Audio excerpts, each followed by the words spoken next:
Let's get... Oh, I thought you were going to do it at the same time as me. No, it's my thing, isn't it? Let's get cozy. Stealing my bit. Welcome back to a brand new year's episode of That Gym Couple podcast. Hosted by Callum and Lucy. We're getting too good. I feel like we've had too long off now. That was a bit weird, wasn't it? Yeah, maybe, but I think potentially we're also getting too good at the intro now. Yeah, maybe. We do it right twice in a row and we're like, we'll just freestyle this one. Let me get comfortable. I'm absolutely freezing. I can tell you've got a blanket, you've got your slippers on the sofa. Yeah, shouldn't actually have them. I wore them outside earlier. Lucy. I know. That was the one rule. Oh yeah, I had to take the bins out. We both got slippers for Christmas. Ugg slippers. It was actually quite a... sorry, just stretching. It was actually quite a old man Christmas for me because I kind of just got socks. You did not just get socks. Socks, pajamas, slippers. Like, yeah, slippers, granted, Calvin Klein pajamas, granted, Nike socks. You did pretty well granted, for an old man. They were fantastic, but you know. You also got a lovely new top. You got Reebok shoes. Trainers. Yeah. Aftershave. Yeah, we had a good haul this year, didn't we? You did very well. As did you. Yeah, I did well. You did very well. Yeah, obviously we have had a couple of weeks off the podcast because we were both literally struck down, felt like we were dying with this like cold and flu-y thing. And then it was Christmas. Well, we came back for one episode and we were like... did. I was really ill. Yeah, you were not good. You were kind of getting better by then. And yeah, I listened to it back and I was like, oh, I sound terrible. Yeah. And then we were off for Christmas, yeah. Yeah. And so nice to feel better again. Yeah, although January brings a whole new load of challenges, doesn't it? It really does. Yeah. And we're going to touch on some of them in this episode. Yeah, absolutely. Yeah. Well, I hope everyone had a lovely Christmas and New Year, whatever you got up to. Ours was pretty chilled, wasn't it? Yeah, it was first Christmas with your family. Yeah. Which was very nice. First Christmas together. He had his matching pyjamas. Obviously. With the rest of the family. Yeah, it was really, really nice. And then we just kind of had quite a few quiet days in between Christmas and New Year. We didn't do anything for New Year's, which was the first time for me, probably ever, that I've done nothing on New Year's. I normally go to like a house party or family, friends and things. I much prefer a house party than a night out. Yeah, me too. Because obviously you're only surrounded by typically people you want to be surrounded by. But yeah, last year I didn't do anything either. I think I was busy on the first, so it's quite nice getting up on the first. God, I sound like so pretentious, and yeah, it's actually quite nice getting up on the first and being up before everyone else and feeling good and fresh and awake. But it's true. But it is true because you do just. It's like any time you know, if your friends will go out and they get a hangover the next day and you've gone out with them and you don't get a hangover, feel quite smug. You feel very smug. Yeah. So. And what better, like what worse time to feel hungover and disgusting on the 1st of January. The start of a new year when you've just set yourself all these goals and these, you know, I'm going to do this, I'm going to do that, and you just feel awful. It should be, New Year's should be like the 30th, and then you could be hungover on the 31st, and then really get going on the 1st. Yeah, maybe we were onto something there. Yeah, but no, we just stayed in, didn't we? Watched crap TV and it was a nice meal. We did cook a nice meal. We had a chill time. Yeah, quite wholesome. Yeah, I think we spoke a little bit about what we wanted to try and achieve the next year, and then we went to bed and got woken up by fireworks, which went on for 20 minutes. Yeah, but non-stop. We were up the next day. I worked, you worked. Yeah. We both trained. It was actually really nice to just start fresh. So, yeah, here we are, 2nd of January, filming the first episode of 2024. Big things coming for the podcast, I think, this year. I hope so. I think big things coming for a lot of people this year, and a lot of things that we're doing. Yeah. There's a lot of moving parts. There's a lot of things going on behind the scenes. Yeah, which is really nice. Yeah, it's exciting. But January is a hard month. I don't think it stopped raining since Christmas Day. It's hard. Like, I'm struggling. Like, I wake up in the morning and it's pitch black, and you just know this is going to go on for the next like 2 to 3 months. It's quite challenging. I thought you were gonna say like at least 2 to 3 weeks, but 2-3 No, months. it will. I think well, it's I'm not saying it's the dark rain, now. but It's the worst. It's the darkest time of year, isn't it? But as January goes on, obviously it's a little bit depressing and miserable, but it's a perfect opportunity to just get your head down and just focus on what needs to happen to fulfill your goals. Taking that opportunity to, I think I put this up in a post I put up earlier. Audit your previous year and your goals that you set yourself last year, and look at what you can do to change what didn't work last year. Yeah, so true. And actually try to make sure it is realistic and sustainable for you. I think I've touched on it with my clients this week that the typical New Year's resolutions I don't know the actual number, but I don't think they ever last more than 2 to 3 weeks because people just make them too unrealistic for themselves. I can give you the stats later on. Oh, is that my little facts? In your facts, okay, yeah. Well, they never last because they're too different from what you're used to doing, and it's too much too soon. So I think the biggest bit of advice, if you're setting yourself goals for the new year, is just make them realistic. I think like you see all this. I met with a friend earlier, and we were talking about that 75 hard challenge that went viral last year on TikTok. And I look at the things that have been set out. If you're not doing some of them already, I mean, obviously there's a reason why it's called 75 hard, because it's very hard to do. And it's great if you can do all of them. If you can't do all of them, that's also great. So is it 75 days? And there's a whole list of things you have to do. Per day? Yeah, every day. Is there like rest days or? No, it's every day for 75 days. So it's things like train twice a day for already 45 minutes. Unrealistic, but sure. 45 minutes twice a day. What? One outdoor session, one indoor session. So it could be like you do weights indoors and you go for like by train, it doesn't mean necessarily like crazy, but obviously like some physical exertion of some sort. So like a brisk walk could be one. If it's 45 minutes brisk walk, ideally a run or something like that would probably be better. Eat clean, no sugar, no. I think you're supposed to cut out caffeine and stuff like that as well. I mean, that I'd be like 75 minutes. I'd be struggling. And it's 75 day. But that's quite unsustainable. Absolutely. It is very unsustainable. So to put all that pressure on yourself to be like, I need to do this for 75 days, to try and do all of them at once, it's very difficult. Yeah. It's possible. Of course it's possible. People do the challenge. But don't beat yourself up if you're not one of those people who isn't able to sustain all of those things. Maybe just break it down into the things that you can do. I know for me, 2 45-minute sessions is not going to work. Like, absolutely not going to work. But I can do one thing every day. I can do one session every day. Whether it's a gym session for an hour and a half, 5 days a week, 6 days a week, which is what I'm currently doing.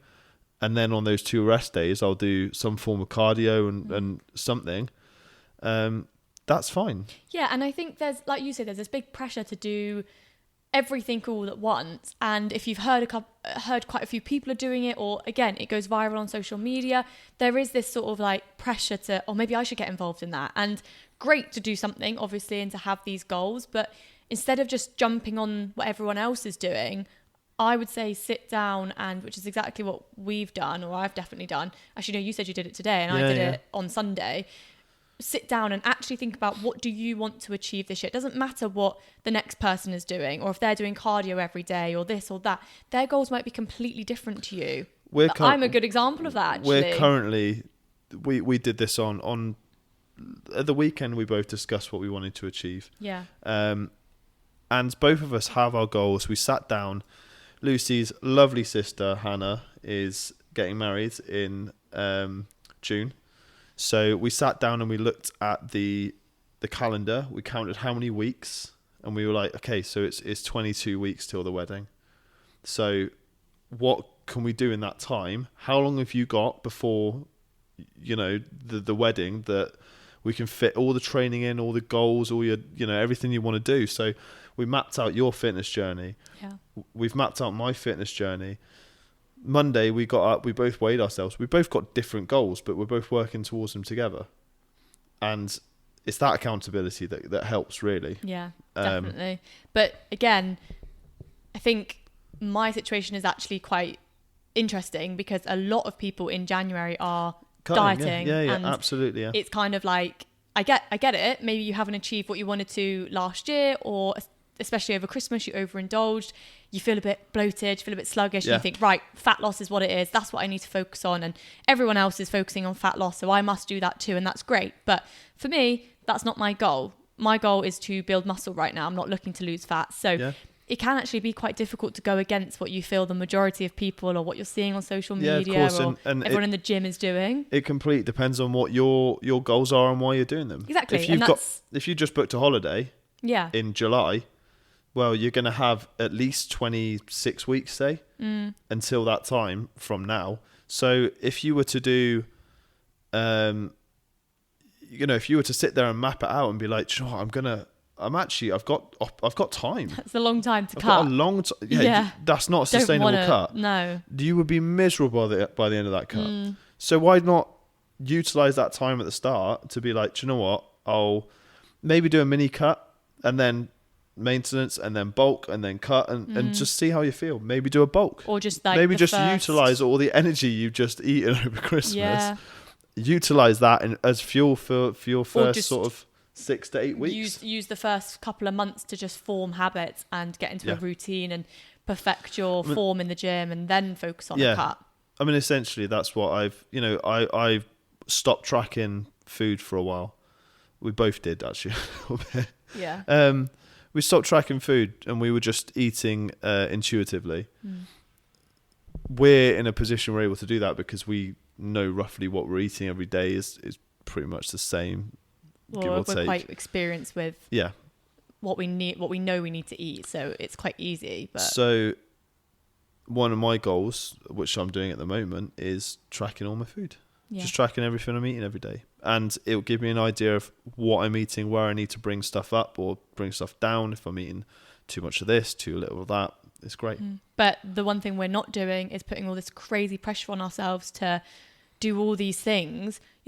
We're obviously lucky in the sense that we've already got most of our habits nailed because we've been doing it for years, but we're not suddenly just bringing in loads of new things that are going to be really overwhelming because everyone else is doing it. My goal is to build muscle. That is what I'm focusing on. It's my journey. That's what I'm focusing on. So I've set, as you said, we've mapped out the journey, and I know exactly what I need to be focusing on and what I need to be doing day to day to get that done. So whatever your goal is, whether it is fat loss, maintenance, building muscle, just forming some habits, just sit down and figure out what you want to achieve, what you need to do to get there, and what's going to be realistic for you and manageable and also sustainable. This 75 hard is great, but after the 75 days, I don't think you're going to be carrying it on. No, and of course, that's not the point of it, is it? I get that, but it's to establish the habits, but they're very hard habits to establish. If you've not done anything, and then to just go in with that's mad. Yeah. I mean, that's why it's called 75 hard. I mean, fair play. I think there is a 75 soft as well, which is like an easier version. Oh, okay, yeah. But at the same time, there's a lot to do in that 75 days. You could quite easily just establish 1 or 2 habits a day that would be a lot more achievable. Yeah, a really good book, actually. I'll just give him a shout out. James Clear, Atomic Habits, is a really, really good book. If you're looking to read a book this January and you haven't read it and you want to build some new habits, I definitely recommend it. Yeah, absolutely. How long do they say it takes you to... like 66 days or something. 6 days to build a habit or something, yeah. And you need to make that's that Gymshark...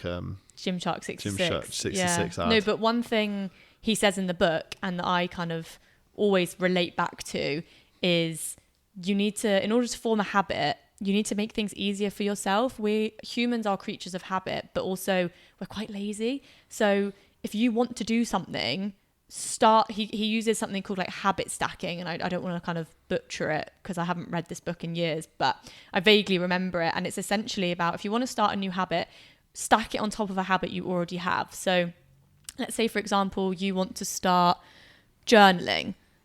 but you every morning you wake up and you just forget, or the journal isn't on your bedside table and the pen's in the kitchen or whatever, so you just don't think to do it. Well, one, make it easier for yourself. Make sure the journal is right next to you and there's a pen there ready to do it.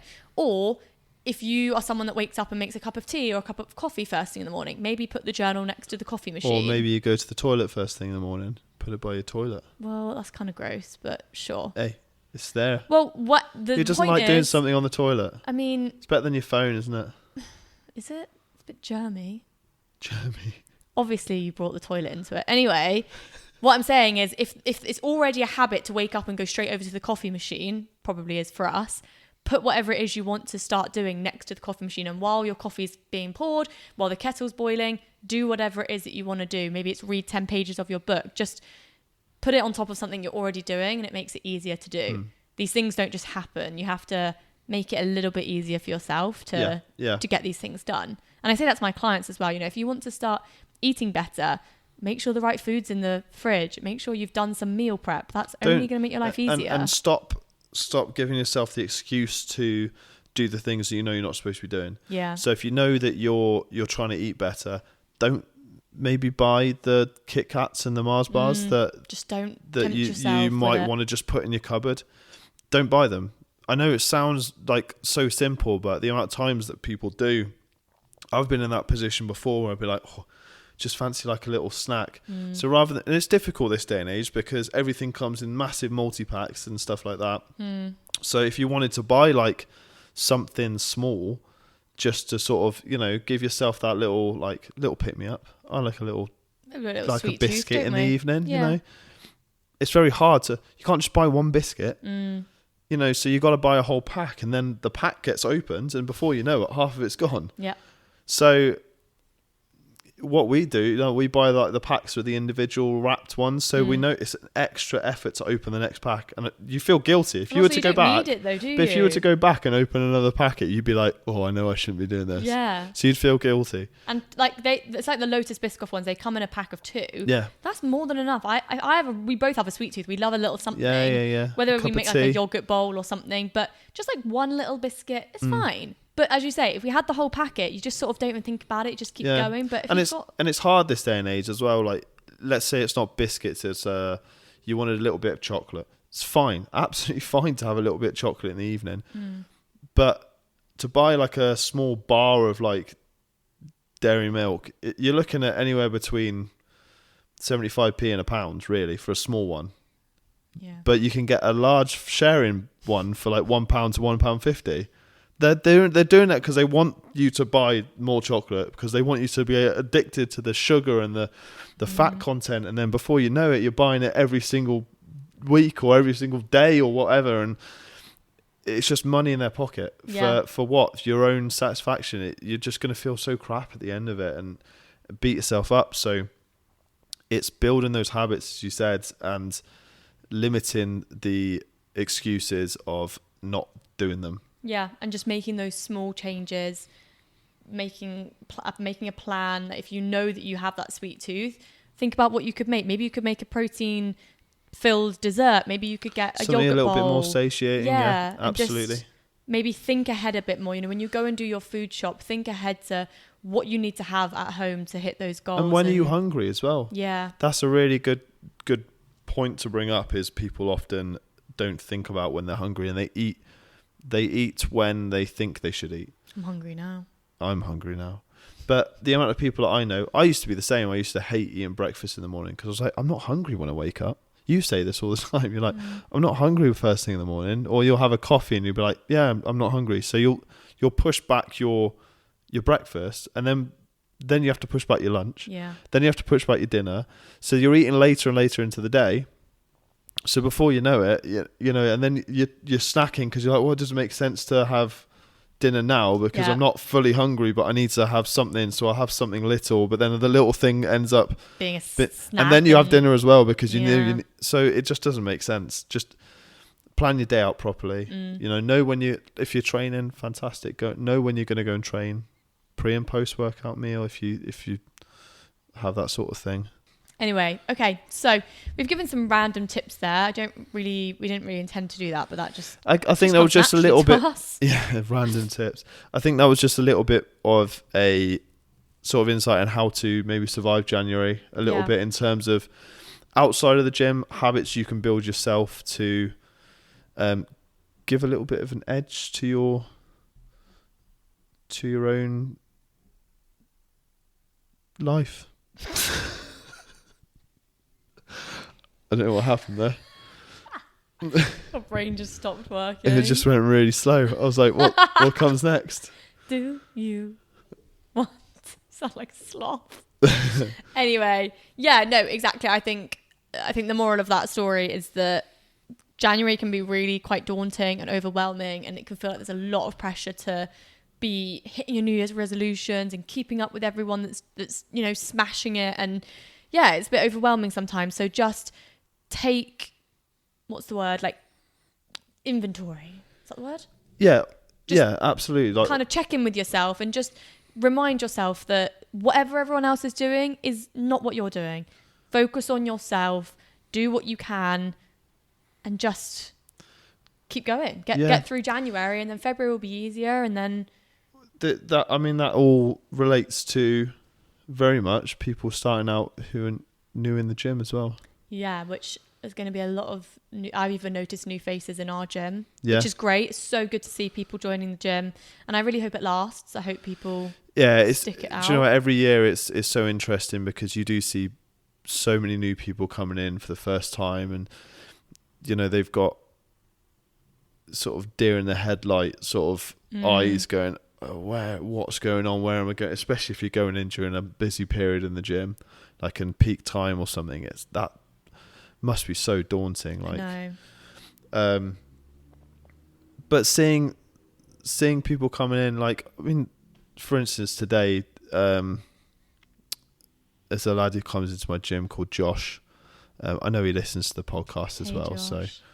So, he brought his sister to the gym for the first time. She came to the gym with him, and he said she was a little, she's a bit of a bookworm. She likes sort of reading in a room, and she's quite quiet. So, did he use those words?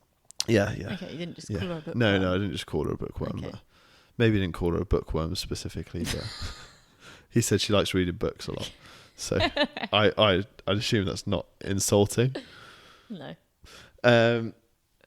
So yeah, he brought it to the gym for the first time, and I spoke to him before he went down to train, and he was like, yeah, I just brought her in because I wanted her to sort of get that experience, and she absolutely smashed it. We were talking, weren't we? When I arrived at the gym, we were talking, and I turned around because I heard someone going, yeah, amazing, well done, or something, like screaming, and I was like, oh my god, what is going on? And I turned around, and it was him cheering his sister on. She deadlifted, I think it was like 90 kg. Unreal. First time. I bet she felt amazing. Must have been. I'm gonna have to check now, because I did see them training together, and she looked like she was having a great time. But that's a great way to get into the gym, and if you are scared, which is completely 40 kilogram squat, first time in the gym.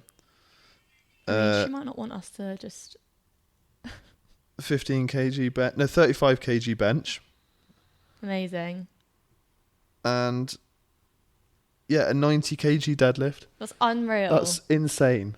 But I bet she felt, and obviously I don't want to put words in her mouth, I'm just saying generally, I bet she felt so much more relaxed. I mean, granted, the gym was actually really quiet today. It was a good time to go in. Everyone in Cheltenham is still hanging or from the races, struggling from the races. Yeah. But it was quieter, so she came at a good time. She came with someone that she feels safe with. And someone who's knowledgeable.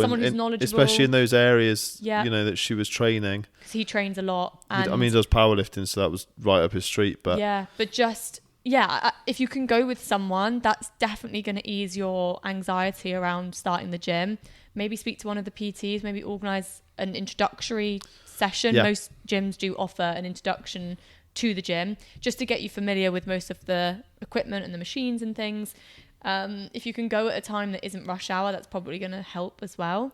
Yeah, it's just going to make things a little bit less daunting for you. Although actually, at the same time, sometimes maybe going during peak time, although it'll be frustrating because you won't be able to get on a lot, it might be a good introduction into the gym because you're kind of not forced to be around loads of people, but It's more realistic. you have to interact a little Yeah. bit, don't you? You have to interact a little bit with people. You kind of put yourself in that spot where you have to have those conversations, and if you've got a plan you're following, fantastic. You know, you might need to use a piece of equipment that someone's already on. Just go and ask them. You know, if you can go up and ask them, fantastic. Or maybe you're brand new to it and you just want to try things out. It's a good opportunity to sit there and almost watch people and be like, okay, that's how that piece of equipment works. I'm going to go and use it when it's free. Or next time I come in, I'm going to try and do that. Or this, you know, just watching people and observing how they're training. Admittedly, risky game that, because a lot of people don't know how to train properly and you might end up hurting yourself. But getting bad advice. If you're not sure, just ask. Yeah, ask the staff. That's what they're for. I always think people are always like, oh no, it's embarrassing, I don't want to ask. But that like 3 seconds of embarrassment is better than doing it wrong for months and months and months and not seeing progress, hurting yourself, and then feeling even more embarrassed because you don't know if you're doing it right. You may as well just take that 30 seconds of being really uncomfortable, asking for help or feeling embarrassed that you don't know what you're doing, and then you're going to know, like straight away you've got the answer, you know how something works. Then you can practice it rather than doing it wrong for the foreseeable. And don't be afraid of doing things wrong or feeling like you're doing things wrong in the gym, because everyone's been in that position. Everyone started once before, you know. Everyone's and you're going to be in a boat of people. A lot of people are starting now, so you will not be the only one who's new and doesn't know what they're doing. And the whole sort of gym etiquette around supporting each other has grown so much in the last few years. I mean, there's that guy online, isn't there, Joey Swoll, who, you know, people post up when the people post videos of like berating other people in the gym, he absolutely calls him out, and like people tag him in videos now, and they're like, Joey, like, what do you think of this? And he's like, no, never, like, you're a terrible person, you shouldn't be posting things like this on the internet for other people to watch because it makes them feel terrible, makes them feel bad, like, who are you to say this and that? He's absolutely right. There's more and more of that coming out now where people are calling other people out for their terrible behavior, which they should be. No one, well, hopefully no one in the gym is there to... It's an inclusive place. They're not there to make you feel shit about yourself. And I know people who've been banned from gyms, or, you know, they're not allowed to come back in any of sort of gyms under that brand because they've been... Yeah, that's a good point. Like, if someone makes you feel really uncomfortable, or you... Not that anyone would do this, like no one's gonna start filming you, like, unless they are really a terrible person, but they won't do that. But if someone makes you feel really uncomfortable or says something, or I don't know, anything, you should feel in a safe enough space to be able to go and speak to a member of staff and just say, this has made me feel really uncomfortable, and they will take it upon themselves to deal with that situation. Yeah, it's safeguarding. It's what we're there for. And I mean, even if maybe it is a member of staff, speak to someone else, because it's so important that you feel safe and in that environment. It is, as I said, an inclusive environment for everyone to take part. You know, whatever the gender, age, ability, like, it's for everyone. And as Callum's actually mentioned before on one of the podcast episodes, is another really good thing, if you are feeling really overwhelmed and you're not sure where to start with the gym, maybe just do a class.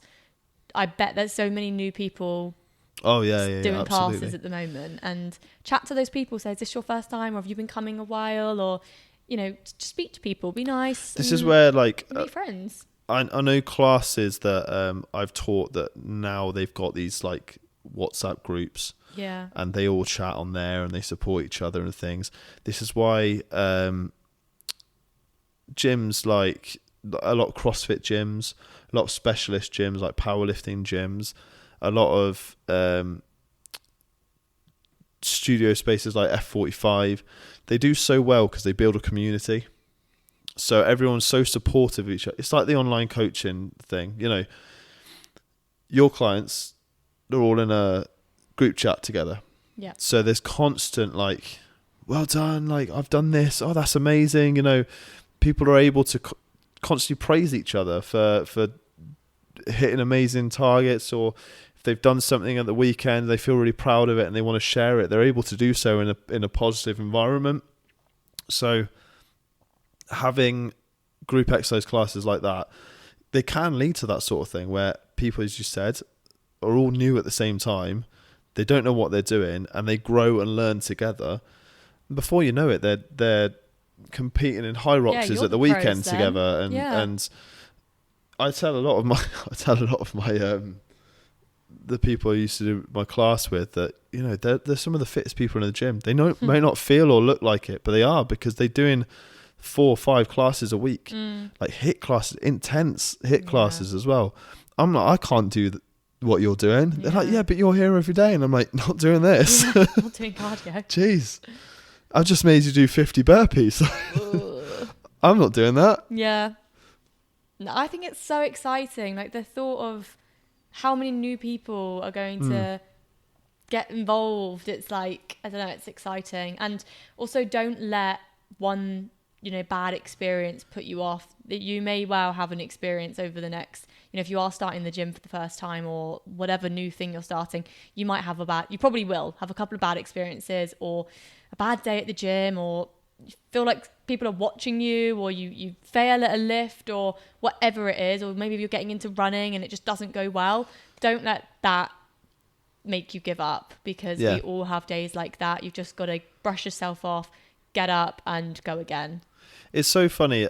I used to, you know, speaking of people watching you in the gym, I used to, when I first started training and really getting into it, or when you join a new gym, I used to get really self-conscious about people, you know, oh my God, they're like, why are they watching me? Why are they looking at me, what I'm doing? Why are they, you know, are they judging me? Do they think I'm doing something wrong?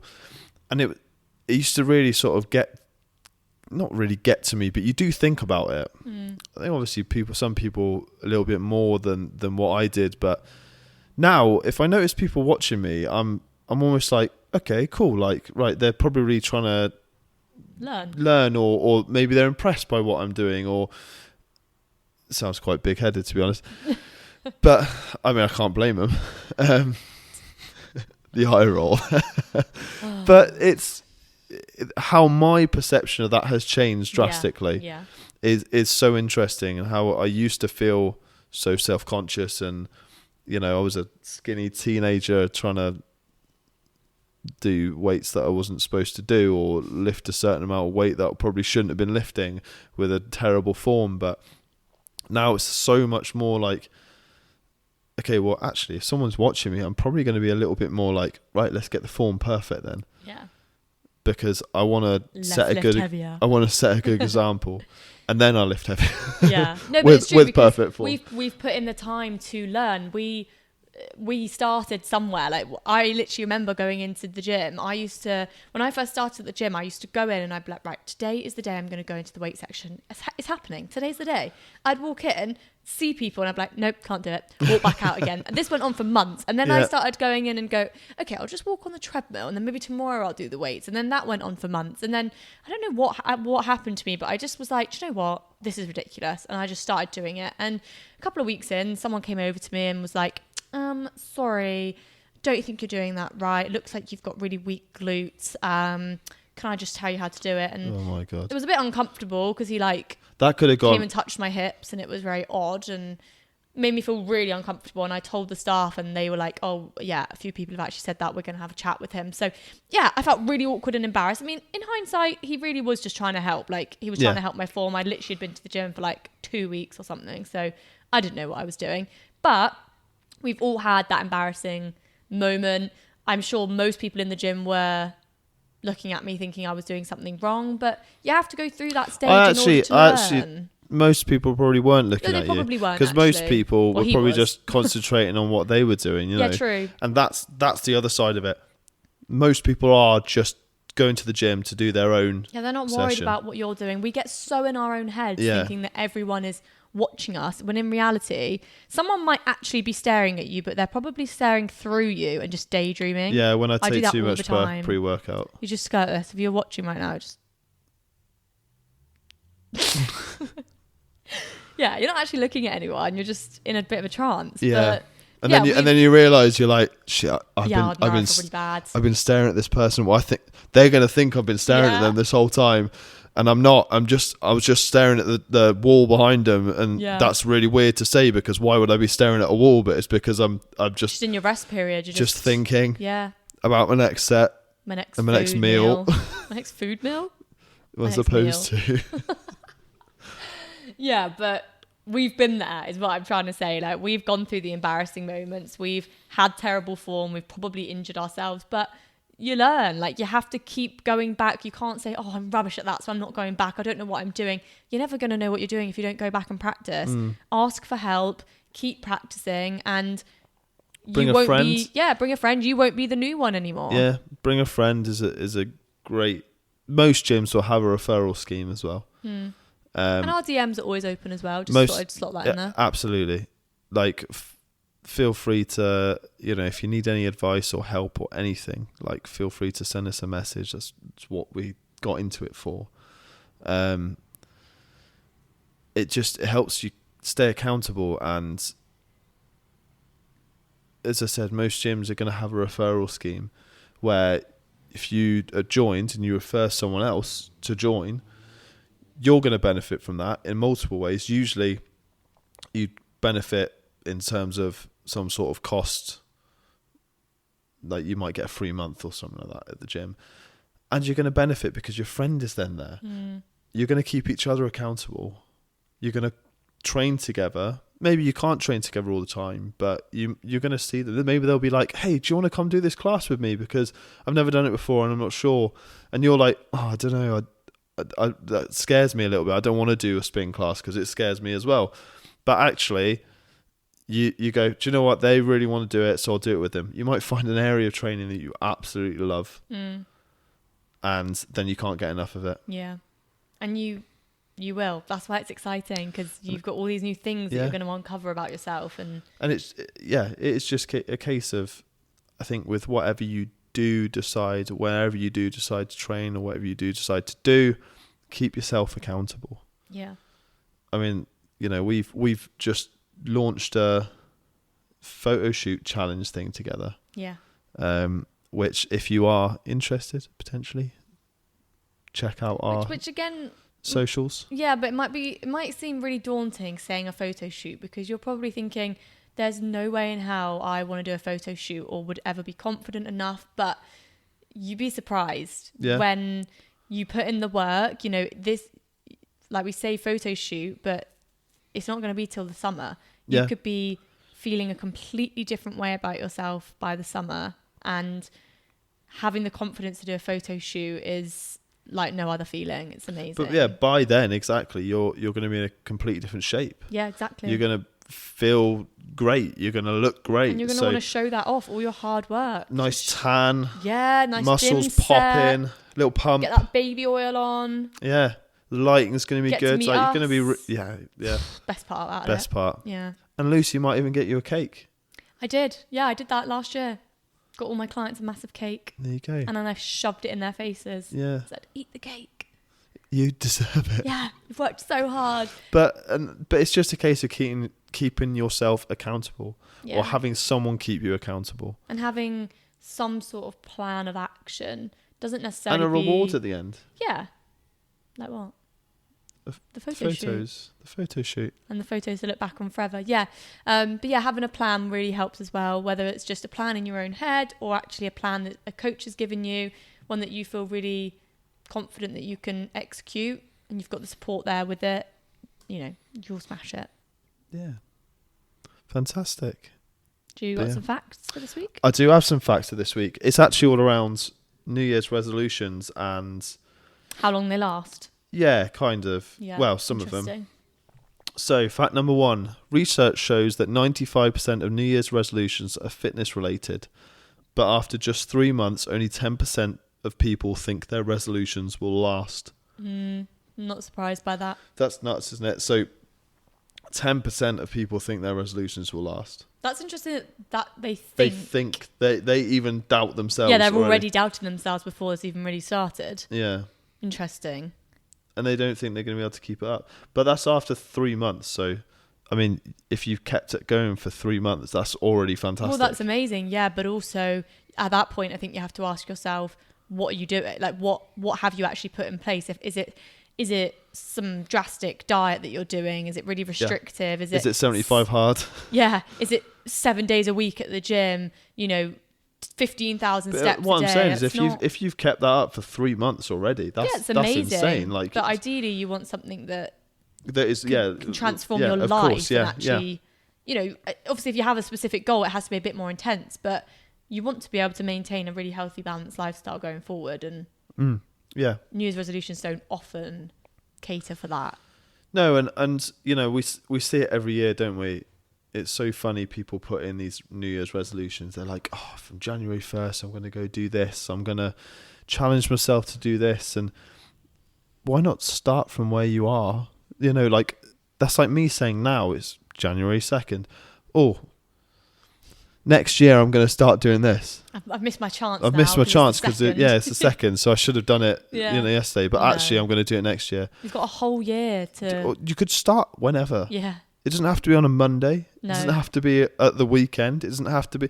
You could start your diet on a Thursday afternoon if you wanted to. Yeah. There's nothing stopping you. Yeah.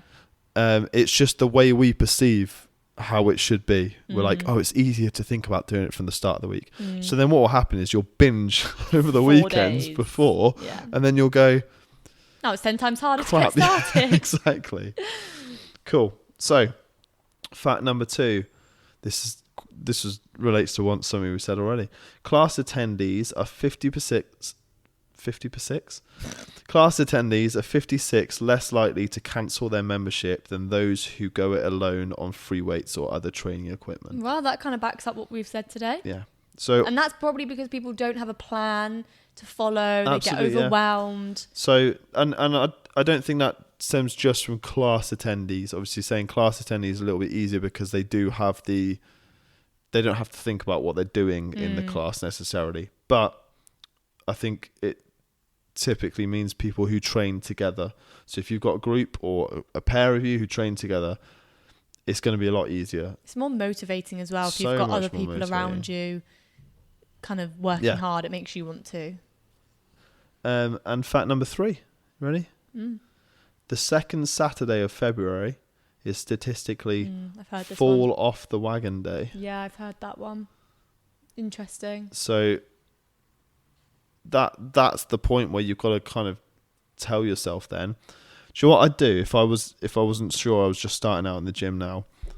I'd put a thing in my calendar on my phone on the second Saturday in February. Do not give up. I'd be like, fall off the wagon day, and I'd just try and see what I could do to surpass that. I'd be like, do you know what? I'm not going to be that statistic. But I know I keep saying it, but fall off the wagon. What are you doing that's that difficult? Like, not that difficult. But it could be anything, isn't it? It could be. It's not.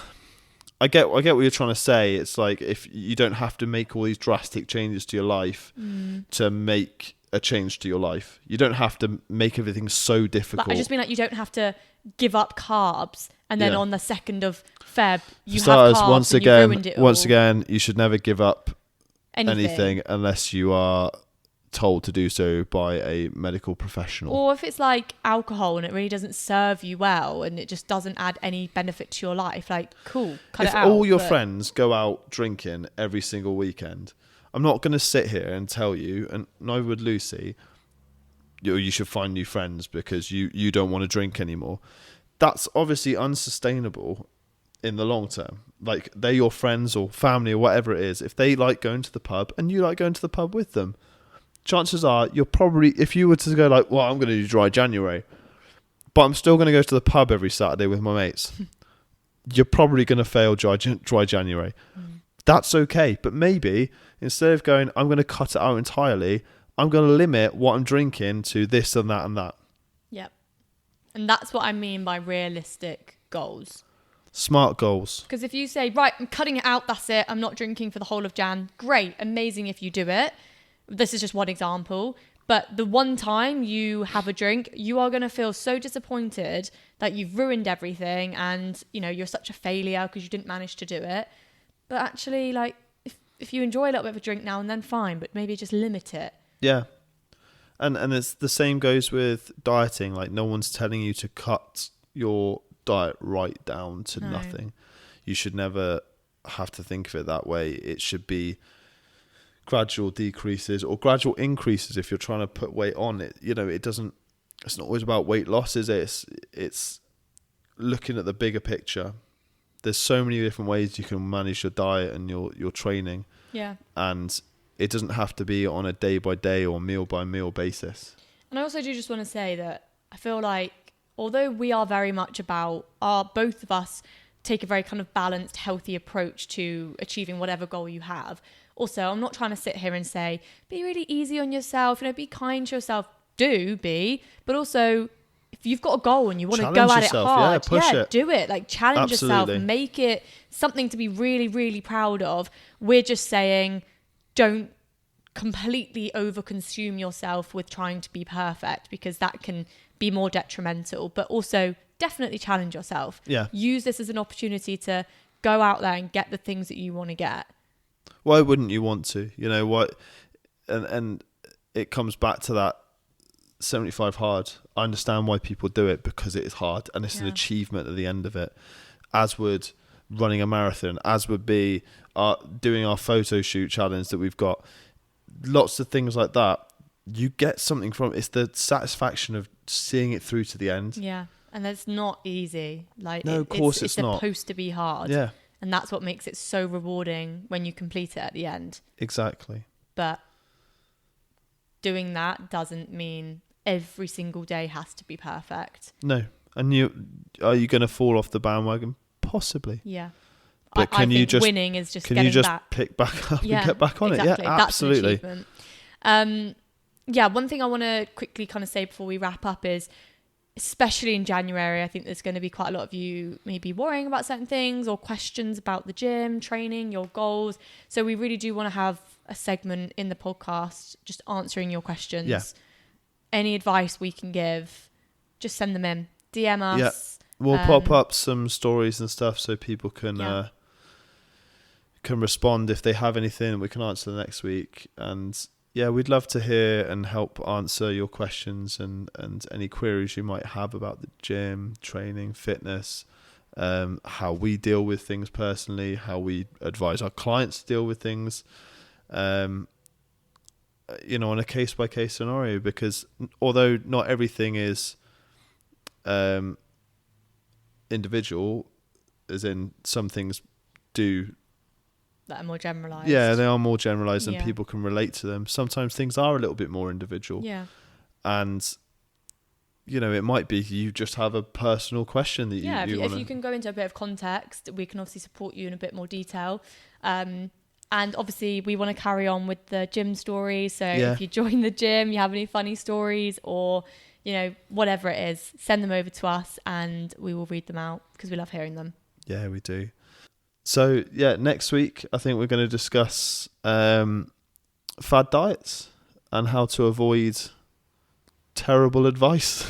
That's what I'd probably call it. How to filter through the BS that you're going to get thrown your way during January. So much BS. Yeah. And so many people trying to sell you supplements. Do you know what? We're also going to do myths. We're going to bust some myths. Oh, that'd be good. Next week. That would be good. If you've got any myths that you want, if you're not sure about, that you've heard, send them in. But we've heard them all. So we will bust some myths next week. Absolutely. I can't wait to get into some of this. Yeah, this is going to be fun. Going to put the gloves on. Do you know what we'll do? I'm going to take the gloves off. Oh, the gloves are coming off. Next week, we'll do, you come up with a list of them. I'll come up with a list. Oh, yeah. And then we will read them out to each other. And yeah, I like that. I like that. Yeah, cool. So if you're looking forward to that, give us a little like rating. We'll make sure we thumbs up. We get that done. We're also, I just wanted to say before we actually finally wrap this up, we are jumping on a podcast on Thursday night. We're going to be guests. We're guests on a podcast. It's Does that mean we're podcasters? Good friend of mine, Tom and Jamie. They host a podcast called The Chronicles of Podcast, and they interview so many cool random people from all different industries and stuff. TikTok stars, musicians, people who've worked in film and TV. Wow. And I think we're the first. No pressure. We're the first fitness Guests. people on. So if you do get a chance to tune in to that, The Chronicles of Podcast. We'll be over there on Thursday. Everywhere you can find podcasts. Yeah. We'll be on there, on Thursday night. So I would imagine that will come out the following week, potentially, or at some point in January. But I'll keep you up to date with all that and let you know when that's out and where you can find it. You're waffling on now, you're boring me. Right, we're going to go and have some dinner. Chicken satay rice bowl. Yes. Have a lovely evening or day, whatever time you're listening to this. Thank you for tuning in, and we'll see you next week. Goodbye. Bye.